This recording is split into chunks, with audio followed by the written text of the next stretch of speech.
Hey everyone, Insane Frame here, welcome to another video. We've been fairly busy in the Fallout verse, so today we're going to go to a fan favourite in the series we haven't visited since the 4K special, which is the Elder Scrolls series. So today we're going to go to Skyrim and we'll go ahead and pop the question, can you beat Skyrim using poisons? Poisons in Skyrim are dependent on several things. The first is your alchemy skill and the perks you select to create a better base poison. The second is the enchant you're wearing. For example, if you have a full set of armour with the Fortify Alchemy enchant, you're going to get more bang for your buck. And lastly, and probably the most important, is the ingredients you use. If we use the right ingredients for the right concoctions, we'll make Bella poison, so Death Bells and River Betties will be our best friend here in getting top tier poisons. Lastly, we'll only be able to use the fork as a weapon this run, as it does 1 damage and is the weakest weapon, and it only seems fair as the poison will be doing most of the work for us. So with that, let's move on to the rules. We can only use poison and the fork to damage enemies. No glitter exploits, no cheating or modding, and we're going to be playing on master level difficulty. We begin our game, and with some small talk in the back of the carriage, we arrive. We get to decide our character. We decide to be a dark elf, as they have 2 things we want: stealth and alchemy. They also have fire resistance, which is always a welcome bonus. We have a murder hobo look here. Emperor Palpatine would be very proud, so we name ourselves accordingly. Ray Palpatine, short for Raymond Palpatine. We can now begin our journeys of Mary Sue, and it's just in time as a dragon happens to save us. What are the chances? It's a true box full of mysteries. It doesn't stop there though, as we pick the Imperials, and Hadvar is immortal and can beat back anybody that comes across him. Truly, we have activated our Mary Sue prowess, but in all seriousness, it does take a while. However, it's worth it as we go ahead and get a mage outfit for ourselves, truly looking very suspicious. We let our minion kill the spiders. Don't worry, I'm not showing that on screen for those that don't like them sorts of things, and they won't be present throughout the video, so you don't have to worry about the 8-legged thing. Anyway, we decide to sell all of our stuff we acquired, and first thing we start to do is we get our tour of gold. We decide to chop a bunch of firewood as we simply keep chopping wood through the first night, which takes a bit, but it does give us some loose cash to play around with. We decide to go to Whiterun and visit the alchemist, and after buying some ingredients off her, we can create our first potion, a poison to damage health. It's not really anything special, it's actually quite pathetic. As a Palpatine, we need more power, so off we go, and we go to start harvesting ingredients in the wild. But first things first, we go up to Riften as we'll need a weapon, and the fork is the only one we're allowed. So we go on to Riften and decide to get to the fishery and talk to an Argonian woman and hand her a healing potion. Then we press her for information about who her deal is, and we go to the Jarl, and she wants us to kill someone, so it's very quickly back to alchemy. However, I looked up a couple of recipes online and found an excellent potion we can create, so we go and harvest some Nordic barnacles, which can be found in lots of shipwrecks, and in Dragon's Reach in Whiterun, it can just be found under some steps. It's absolutely excellent. And then we go and purchase some Samurai Row, and also harvest some garlic and riverwood and Whiterun, so we can begin to create the water-breathing potions. These sell for a pretty penny, and we decide to take some alchemy lessons while selling the potions to up our skills even faster. We level up, and for all our level ups this run, we're putting everything into health as we want to survive, and we go straight into the alchemy tree, and we get our first 2 points into alchemy, making potions 40% stronger. We also get physician, so health, magicka and stamina potions are 25% more powerful. A excellent start indeed. We carry this on to make more money and get more training to level up. Once more, we use our perk to get poisonous. Our poisons are 25% more effective. A top dog perk for us indeed. It's then time to go back to the northern region to get more Nordic barnacles, and to add to our trip, we go south of Solitude and head into the swamp to gain a absolutely metric ton of ingredients. It's an absolute field day, ladies and gentlemen, out here. There's everything we need for most of our crafting, minus some mushrooms, but this will certainly help us out. Once back, I discovered a very simple potion to create, which is blue butterflies and blue mountain flowers. It's a nice way to level up and isn't too difficult to find, and the profit is actually really good for the amount of effort it takes to create. And we also decided to get benefactors. Every little helps, and 25% is quite a big deal, so it only seems fitting to take it. We quickly go back to making water-breathing potions to level up a bit quicker, and we managed to get to 49 alchemy and finish off with some training, which isn't too shabby at all. We level a handful of times and decide to get alchemist alchemists and experimenters, so we can make better potions and we can identify ingredients by eating them. Yum yum. Now, our alchemy is sorted, we need to start pickpocketing people and sneaking, so we go ahead and get a single rank in light fingers, improving our odds when pickpocketing by 20%. Due to Raymond Palpatine's plot armour, pickpocketing is a breeze as we steal several valuable rings from a family to level up. And Riverwood is left much poorer as we are now simply a thief with very ill intentions as the dark side demands it, and we're happy to oblige. We hit level 10 and go for more health as usual, and we decide to get a single point in stealth to help our sneaky gameplay, and then we go ahead and keep stealing things in Whiterun, which isn't really long before we hit 41 in pickpocketing, and we get nighttime thief, so it's easier to steal things against sleeping targets, and after that we decide to just sneak around in an inn and do laps until we hit 40 sneak. Then we go ahead and wait 10 days for everything to respawn, allowing us to repeat our alchemy gathering in the swamp, which will be much faster now since I know where most of the things are, so no problem. We go straight back to crafting water-breathing potions worth over 3,000 gold each now, and sure enough, we quickly get a level up and we decide to get poisoned in the pickpocket tree, so we now have a way of dealing damage to targets.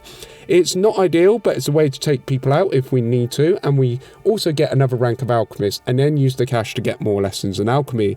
We then get concentrated poison, so we can apply our poison to a weapon and get 2 hits out of it, effectively doubling our damage when we get a weapon.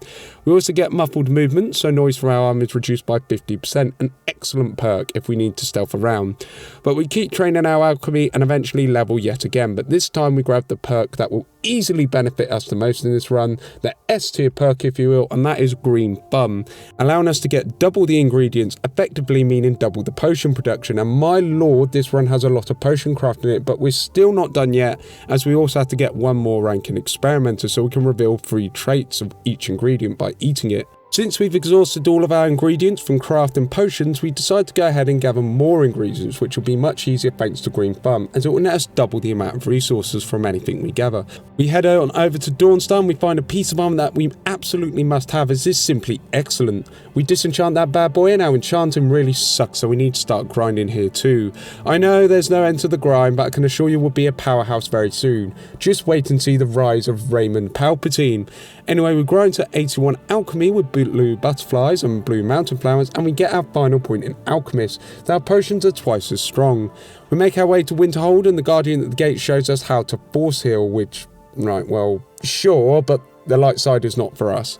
Once we show our aptitude, we are allowed into the college. We get to see the class and we show them our abilities of using the force to disperse their so-called magic. They are all in disbelief and we lead the Padwans to it. We find our trainer and begin training Enchanting. We decide to go ahead and make lots of leather braces, as leather is cheap and easy to make. It's not too bad. However, we need a truckload of soul gems, and thankfully our alchemy makes a lot of money, so we can start going around and buying and selling to get soul gems in. I'm almost certain there's a better way to do this, however it wouldn't be a challenge without the legwork, so there you go. Anyway, once we have everything, we just start enchanting. It actually levels up pretty quickly, and once we get into the swing of things, we get to level 14 enchanting very quickly. We decide to get a couple of ranks in enchanter, and we unlock insightful enchanter to really cement our enchant.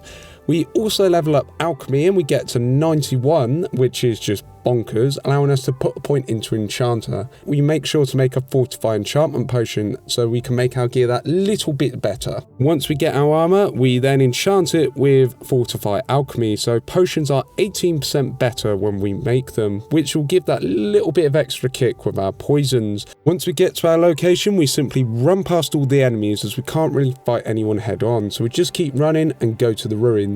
Once inside, we utilise the traps to do most of the damage for us, which is very amusing to see. We then get to a location where we have to use our hands to get through the web without damaging anything, as this thing is just not fun. We can't really do anything with our current setup, so we just keep moving through the dungeon. We use the traps to our advantage and literally just stack up the kills in one hallway, which is most excellent. When I approached the door, I realised I needed the claws, so we have to backtrack and find the guy we freed, and then we can enter the door, which is good. A cave is revealed to us, and we learn a new word. However, we have a boss to take care of, but we let the traps do the dirty work for us, slaying the boss. Once we loot the boss, we go ahead and get the stone tablet, and we take it to the Jarl's wizard, who is grateful. We get a dragon attack, and the Jarl decides that we need to take action by getting into the fight, which isn't as bad as it sounds, as we'll have guards around to help. So we exit out of Whiterun and we huddle for the team meeting. We get into a fight with the dragon. Our tactic is quite dishonourable as we just let the guards throw their lives away into the dragon. However, it does mean we can go to the next part of the story as the dragon is felled and we are victorious, so a win is a win, I guess. Anyway, we go to see the Jarl and he sends us over to the Greybeards, which is fantastic. We then walk up the mountain and when we get to the Greybeards, they send us to fetch a horn for them, which is fine, I guess. We delve in some ruins and we get a puzzle which isn't too difficult, and when that's done we get through the creepy crawlies. Don't worry, they're not to be seen in the video. But when we get to the end it's quite dramatic and there's no horn, so we decide to go ahead and loot some stuff and we get a dwarven shield that has an enchant that blocks 30% of damage, which is just most excellent. We go to Riverwood and cultists appear. They must be fans of us, which is quite a lovely sight indeed. Excellent fashion sense, meticulous intent, A+ for effort. However, an absolute garbage heap for executions. They are the ones who get executed. They will not do as our minions at all. Once that is over with, we go inside the inn and we speak to Delphine, who we stole from earlier. She gives us the horn, so we have exactly what we need, and we decide to ignore Delphine and go straight back to the Greybeards. We hand the horn over to them and they start chanting at us, but they don't really do anything as Todd protects us. After that, we do a spot of rock climbing and then we get the moment we have been waiting for. We find a knife and fork.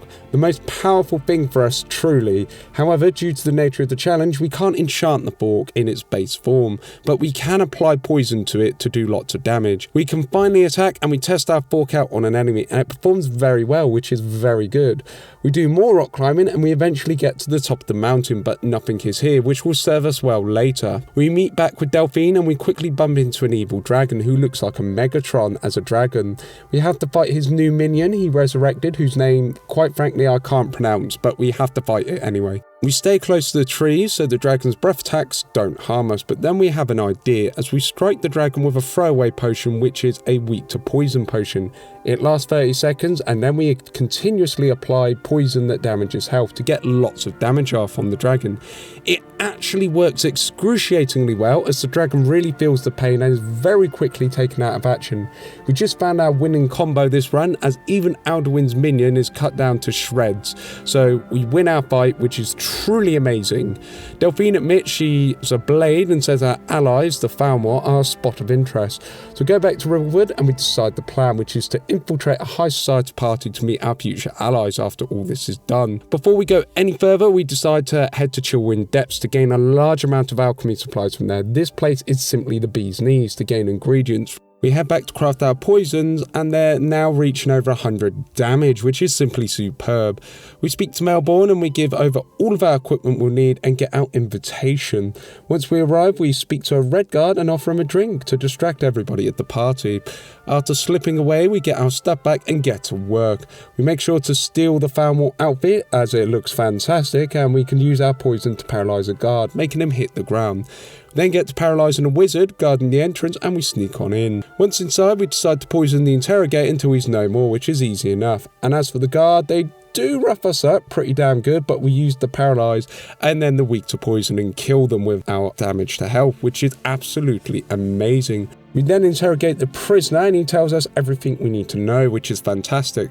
The guards come looking for us, but since there's two of them, our paralyzed potion has 2 units of poison, so we then make them fall over and apply our poisons to them and take them out no problem with no reliable witnesses. Sorry, Melbourne.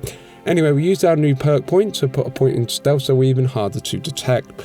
We return to Delphine and we go to Riften to find our man. He gets us to place a ring on someone for whatever reason, and we go into the railway to find the barman in the Thieves Guild and we tip him some gold and he coughs the information we want out of him. We then see a Thalmor wizard and we use the potion triple combo. Paralyze, weak to poison, and then finish their health bar off. We then have 2 guards come through, but since our weapon has 2 charges, we can do the triple potion combo on up to 2 people, so it's really no big deal. Once we're through with them, Esbern unlocks the door and he says the dragon symbolise the end of the world, so we exit Ratway no problem, and then it's back to farming regents once again at Chillwind Cavern.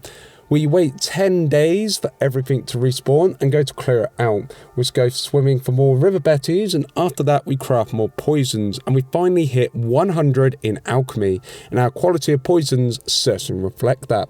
Along with the perks we have in alchemy, we also get a perk in Lightfoot, so we no longer activate traps, but our enemies still can. We see the dragons, so sneak inside a cave with the story NPCs. We kind of guess the rotating puzzle. It is kind of nice, and we are the chosen ones, so we can walk on through. Lovely. We see Alduin's wall, and the people we're with say we need a shout to save the world, so it's off to the Greybeards. They are fairly cold and distant at our questions, but a servant of Todd steps in, and the Greybeards teach us the final shout that we don't actually need, and we just fast travel to the peak of the mountain. The dragon Parthax greets us and breathes a lot of fire into a stone wall. We learn how to breathe fire from him, which is very nice. We'll burn down a village later when we're done with this whole Dragonborn thing. Parthax tells us that Alduin is time displaced due to the Elder Scroll, and that we need to get an Elder Scroll to learn the Dragonrend shout to beat Alduin. So it's back over to the Greybeards, and they decide to send us to Winterhold. And when we speak to the librarian of Winterhold, he sends us to the Icefields north of there. After talking to everyone, we finally meet our guy, an interesting fellow named Septimus, who gives us the location of some dwarven ruins, as well as 2 objects that we'll need. So we go through some dwarven ruins and we sprint past all the dwarven robots and traps. I also kind of get lost in the ruins and see the Thalmor, but they aren't really a problem. We can just destroy them no problem, as paralysed potions are wonderful. Eventually we do get on the right track and manage to get to the inner sanctum of the ruins, and we push the buttons in the right order, simply from right to left, and we see the lenses spin around, but sure enough the Elder Scroll is ours. When we read it, we see Alduin fights some people, and they manage to time displace him with the Elder Scroll, which is why he's now tormenting us in the future. When we meet our dragon mentor, we have Alduin show up, but we decide to get a Dragonrend on him and then just go to town on him with poison. Anytime he decides to take off, we keep filling him with poison to do huge amounts of damage. It's quite simple, and Alduin is easily beaten with hardly any problems. Our poison are just ridiculously strong. Our mentor tells us to go to Whiterun to talk to the Jarl to see if we can capture a dragon. When we meet the Jarl, he is not impressed with the idea and decides that the war must come to an end first until he can help us.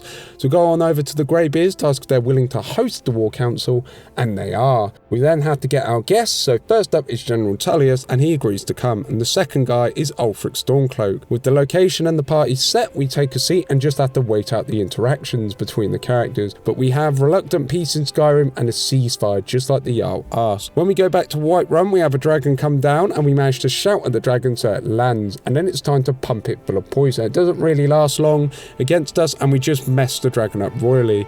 We then capture the poor fellow and we strike a bargain with him. He takes us to Alduin's HQ and we set him free, so he agrees to the terms and conditions, and we get a lovely cinematic view and fly to Alduin's home base. Once we land, we get our running shoes on and start running through everything in order to get through the enemies as quickly as possible.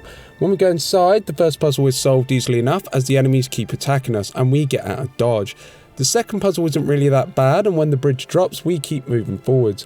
However, the last puzzle, the door, is our worst nightmare as the Right Lord guarding it isn't affected by poison, so we have to rely on our weapon to deal damage, which does 1 damage to him every hit. And worst of all, his shouts disarm us, so we have to sheath our weapons and redraw it to keep attacking. But a challenge is a challenge, I guess. So 40 minutes later, we managed to destroy the Right Lord by beating him into a corner and just keep hitting him until it's time for him to check out. Bit underhanded, but a win is a win. Once outside, we have another enemy that we need to take care of, and it's not too bad, but we have to hurry as there's a lot of enemies nearby. So we grab the dragon staff and go ahead and enter Alduin's lair. For some reason, there's loads of myths, but eventually we see a guard on the bridge and he challenges us to a fight. It goes as you would expect, and when we get inside, we meet the heroes, and once acquainted, we go ahead and face Alduin. He's not actually that tough, we just do what we did before and keep poisoning him and using our shout to make him land. And before you know it, he's not in the fight anymore as he's gone for good, answering the question, can you beat Skyrim using poisons? And the answer is yes. Yes, you can, but you have to use a weapon that you can coat in poison. So there you go. Okay, that was a preparation heavy challenge. It really was a race to get alchemy as high as possible in order to get poisons, which we needed to deal the correct damage. I'll confess, getting the ingredients was extremely time consuming and I never want to see a River Betty again. But sometimes that's just the way the cookie crumbles. It certainly put things into perspective how powerful alchemy can be on its own. It's a really awesome ability, and it's just so cool crafting loads of potions. Anyway, for our next challenge, we're going back to XCOM 2 and seeing if we can do the campaign on Commander difficulty with Reaper. It's going to be a stealthy playthrough and certainly up in the ante when it comes to taking out the Chosen. With all said and done, I have to apologise. I'm really sorry about my voice being shot like this. It's quite difficult recording the commentary like this, but you know, it's really important to get the videos out to you guys, and I really thank you. Anyway, like the video if you like the video, comment down below and subscribe if you're new. I've been Insane Frame, and I'll see you all in the next one. Have a good one, look after yourselves, and laylas everybody.